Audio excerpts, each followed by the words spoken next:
Sir ఇప్పుడు BJP అధ్యక్షురాలు పురంధరేశ్వరి గారు అయితే ఢిల్లీ వెళ్లారు. అక్కడ కేంద్ర ఎన్నికల కమిటీలో సమావేశం అవుతున్నారు. అందులో ఇప్పుడు మరి పొత్తుల గురించి మాట్లాడే అవకాశం ఉందంటారా లేదంటారా? డెఫినెట్ గా కేంద్ర బీజేపీ ఎన్నికల కమిటీ సమావేశం అవుతుంది ఢిల్లీలో. అంటే ఆయా రాష్ట్రాల్లో ఉండేటువంటి పరిస్థితులు అన్నిటి మీద కూడా సమీక్షించడానికి అవకాశం ఉంది. అన్ని రాష్ట్రాలకు సంబంధించినటువంటి బీజేపీ అధ్యక్షులు, కీలకమైనటువంటి లీడర్లు ఆ సమావేశంలో పాల్గొంటున్నారు. తొలి జాబితాను ఆల్రెడీ 195 మందితోటి బీజేపీ అభ్యర్థులను ప్రకటించడం జరిగింది. దాదాపు సుమారుగా 16 రాష్ట్రాలకు సంబంధించినటువంటి అభ్యర్థులు ప్రకటించారు. మిగిలినటువంటి రాష్ట్రాలు, కేంద్రపాలిత ప్రాంతాలకు సంబంధించినటువంటి అభ్యర్థులు ప్రకటించాల్సి ఉంది. ఆయా రాష్ట్రాలు, కేంద్రపాలిత ప్రాంతాలకు సంబంధించినటువంటి బాధ్యులు ఎవరైతే ఉన్నారో, అంటే అధ్యక్షులు కానీ, లేదంటే అక్కడ ఉండేటువంటి కన్వీనర్స్ కానీ, లేదంటే కీలకమైన లీడర్లు కానీ, వాళ్ళందరినీ ఢిల్లీకి రమ్మన్నారు. ఢిల్లీ బీజేపీ కేంద్ర ఎన్నికల కమిటీ సమావేశం అంటే అది కీలకమైనటువంటి సమావేశం. దాంట్లో కీలకమైన నిర్ణయాలు కూడా తీసుకుంటారు. దాంట్లో బీజేపీ జాతీయ అధ్యక్షుడు నడ్డాతో పాటు అమిత్ షా కూడా పాల్గొనేటువంటి అవకాశం ఉంది.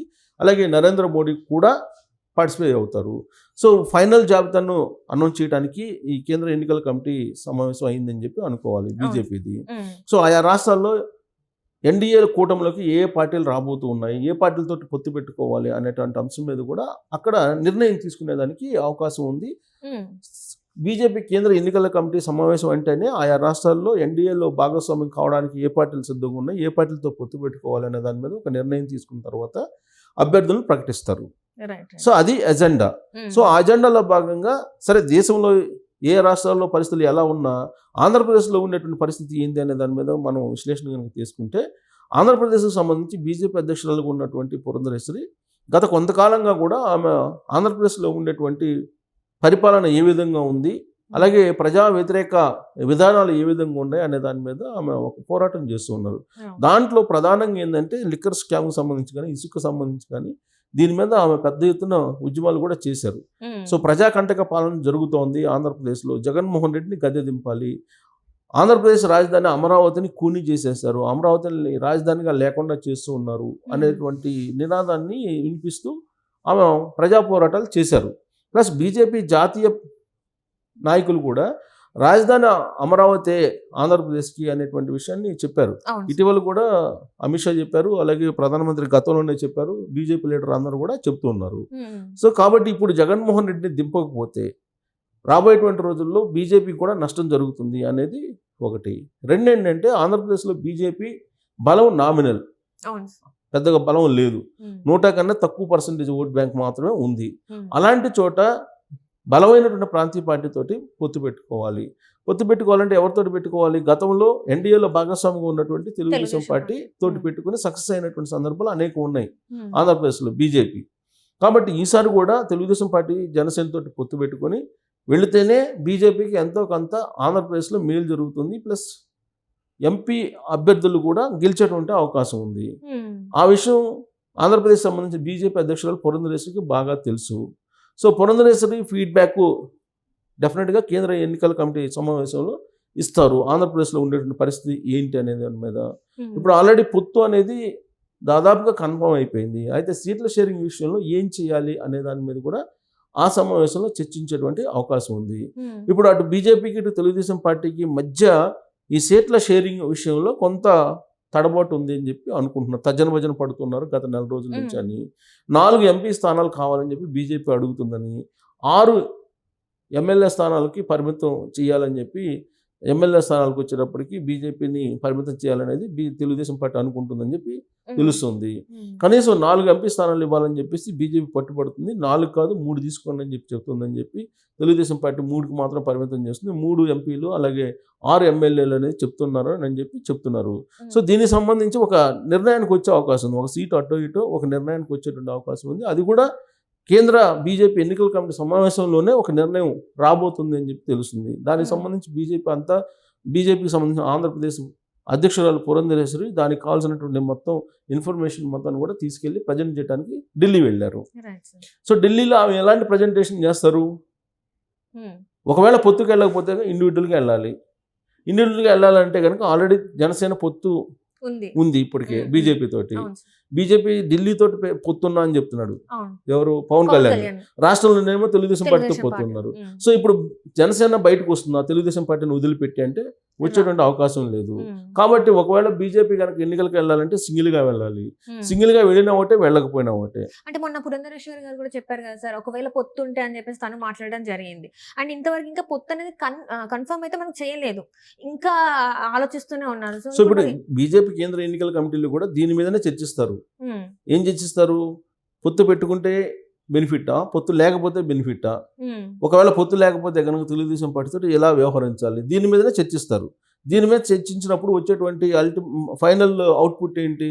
తెలుగుదేశం పార్టీతో పొత్తు లేకుండా కనుక ఎన్నికలకు వెళ్తే ఒక్క సీటు కూడా రాదు, డిపాజిట్లు కూడా రావు అని చెప్పి సర్వేలు చెప్తున్నాయి. ఆ రిపోర్టే ఇస్తారు. ప్లస్ తిరుపతి ఉప ఎన్నికల్లో జనసేన బీజేపీ కలిసి వెళ్ళాయి. వెళ్తే ఏమైంది? డిపాజిట్లు కూడా రాలే అక్కడ అభ్యర్థికి. జనసేన బీజేపీ ఉమ్మడి అభ్యర్థికి రత్నప్రభ పోటీ చేస్తే డిపాజిట్లు కూడా రాలా. సో రాష్ట్ర వ్యాప్తంగా రేపు ఎలక్షన్లో వెళ్ళినప్పటికీ రెండు పార్టీలు కలిసి వెళ్ళినప్పటికి కూడా 7-8% ఓటు బ్యాంక్ ఏమన్నా చీల్చుకోగలరేమో కానీ, బట్ ఒక సీటు కానీ, ఒక ఎంపీ కానీ, ఒక ఎమ్మెల్యేని కానీ గెలుచుకునే అవకాశమే లేదు జనసేన బీజేపీ కలిసి వెళ్తే. సో కాబట్టి ఇప్పుడు కలిసి వెళ్ళాలా, వేరుగా వెళ్ళాలా తెలుగుదేశం పార్టీతో అనేది చర్చించుకున్నప్పుడు సెంట్రల్లో బీజేపీకి ప్రతి ఎంపీ సీటు ఇంపార్టెంటే. ఎంపీలు కావాలి.